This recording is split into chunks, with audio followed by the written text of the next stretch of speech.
माननीय बामसेट के वरिष्ठ कार्यकर्ता माननीय मान सिंह जी, माननीय फकीर चंद जी, बामसेट के राष्ट्रीय अध्यक्ष माननीय ताराराम मीणा जी और मंच पर विराजमान हमारे आयोजकगण, साथियों, सभी को मेरा जय निवासी। साथियों, ये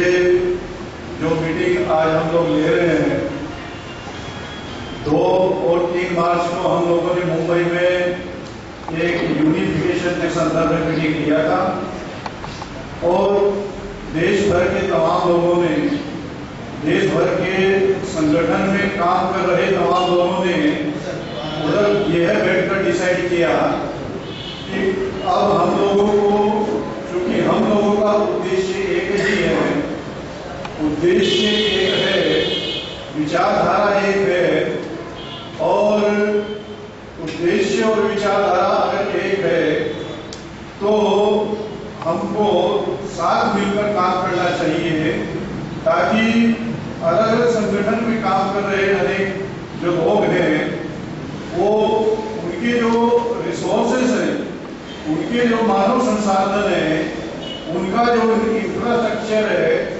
वो एक कॉमन ऑब्जेक्टिव को प्राप्त करने के लिए उसका ऑब्जेक्टिवली प्रयोग किया जा सके। साथियों,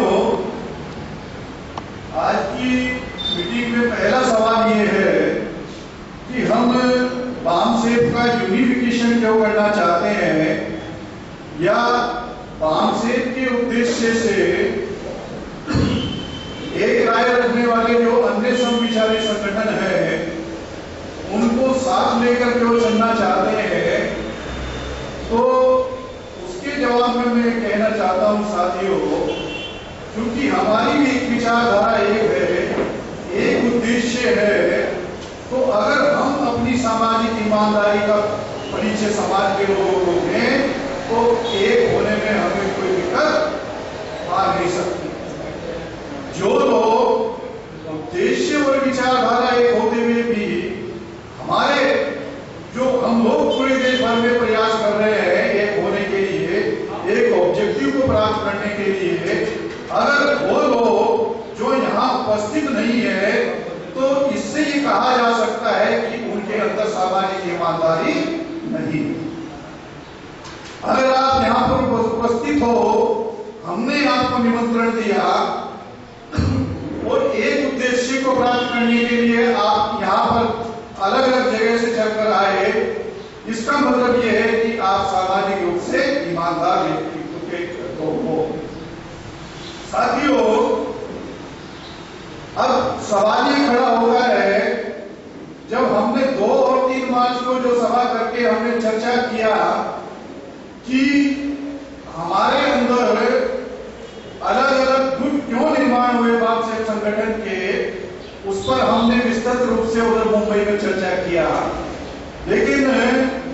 जो अलग अलग गुट निर्माण होने के जो कारण हैं उन पर भी हमने बहुत लंबी बहस की और बहुत लंबी बहस करने के बाद में हम इस निष्कर्ष पर पहुंचे कि जो आंदोलन चलाने का जो संस्थानिक तरीका है, जो इंस्टीट्यूशनल जो फॉर्मेट है, उसको लागू किए बगैर संगठन में हम अपने ऑब्जेक्टिव को प्राप्त नहीं कर सकते। साथियों, ये जो मीटिंग आज नागपुर में हो रही है, मैं ऐसा मानता हूं कि पूरे देश भर में नागपुर ऐसा केंद्र है संगठन निर्माण करने का जहां रोज 2-4 संगठन निर्माण होते रहते हैं और मैं ऐसा मानता हूं कि पूरे देश भर में ये आंकड़े हैं कि नागपुर में सबसे ज्यादा संगठन पूरे देश भर में नागपुर में निर्माण होते हैं, नागपुर में खत्म होते हैं और नागपुर के लोग नागपुर से बाहर नहीं निकलते। ये जो रोग है, ब्राह्मणवाद का जो रोग है हमारे देश में,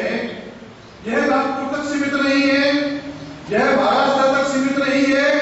यह गुजरात तक सीमित नहीं है, यह पूरे देश का वर्ल्ड वाइड फिनोमेना है। अगर ये पूरे देश में ब्राह्मणवाद व्याप्त है तो नागपुर का संगठन निर्माण करने से नागपुर के लोगों की समस्या को खत्म किया जा सकता है, पूरे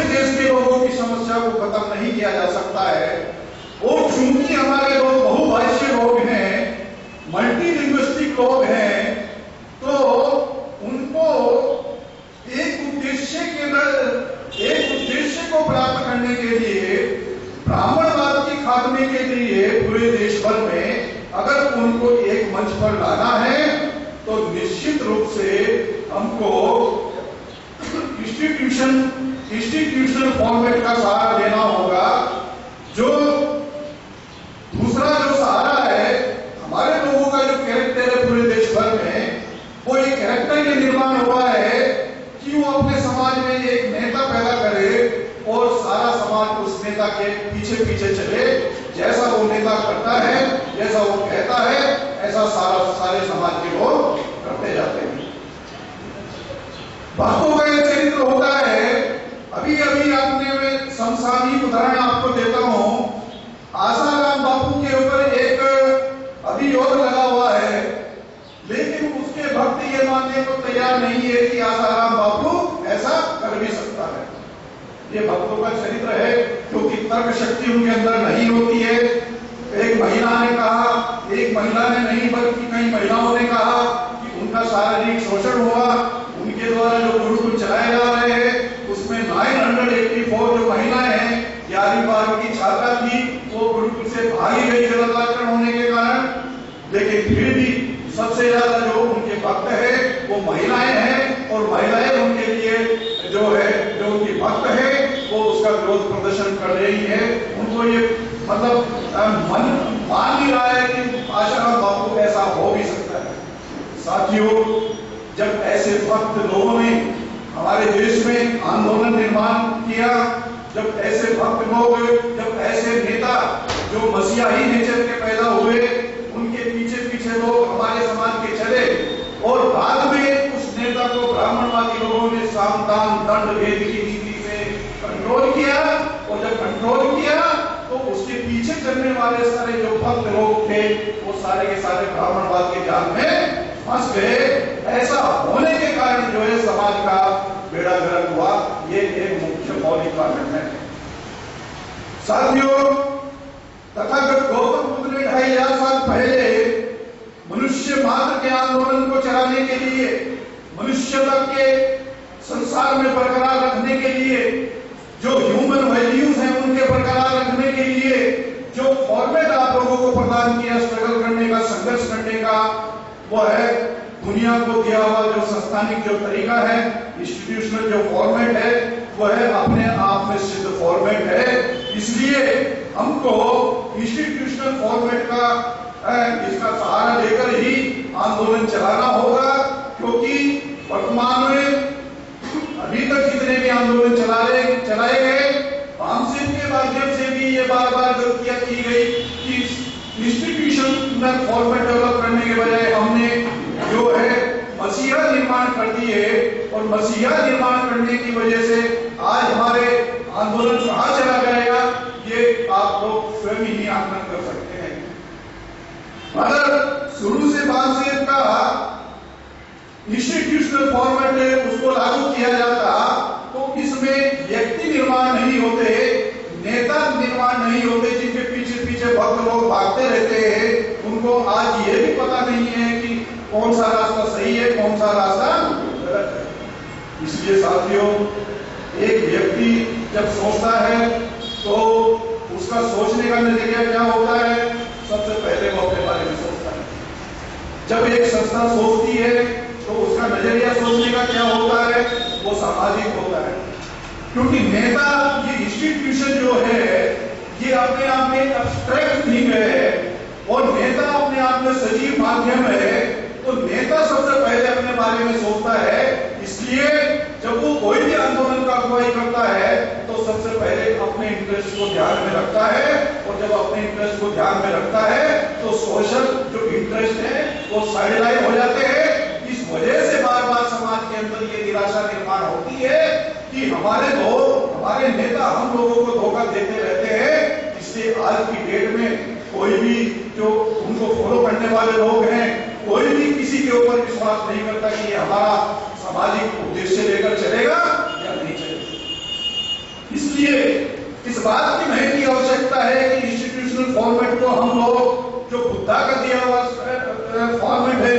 उसको लागू करते हुए, उसके प्रारूप को सहमति जताते हुए हम ये बात जो हम लोगों ने 40 पॉइंट का जो मेमोरेंडम तैयार किया हुआ है उसको हम सेकंड फेज में रखेंगे। ये एक गाइडिंग वर्किंग गाइडिंग फॉर्मेट है। This is not a constitution. ये कॉन्स्टिट्यूशन नहीं है जिस प्रारूप में हम काम करना चाहते हैं, लेकिन हमारा काम करने का तरीका कैसा होगा, ये जो 40 पॉइंट का मेमोरेंडम हम लोगों ने तैयार किया, ये आपके सामने आएगा। एक एक पॉइंट करके हम आप लोगों को दिखाएंगे, इस पर आप सहमति निर्माण करेंगे, कुछ सुझाव भी देंगे, उनको अकोमोडेट करेंगे और उसके बाद में फाइनल पार्टिसिपेटरी जो कॉन्स्टिट्यूशन निर्माण करने का जो कार्य होगा अल्टीमेटली वो पार्टिसिपेटरी अप्रोच से होगा, क्योंकि पार्टिसिपेटरी अप्रोच जब हम लागू करेंगे तभी एक मौलिक कॉन्स्टिट्यूशन वर्किंग कॉन्स्टिट्यूशन हमारे सामने आ सकता है। इस बात के साथ ही साथियों मैं अपनी बात समाप्त करूंगा और धन्यवाद। जय मोदी। माननीय चमनलाल सर ने अपनी बात संक्षिप्त में 10 मिनट में रखी, इसके लिए मैं उनका आभार व्यक्त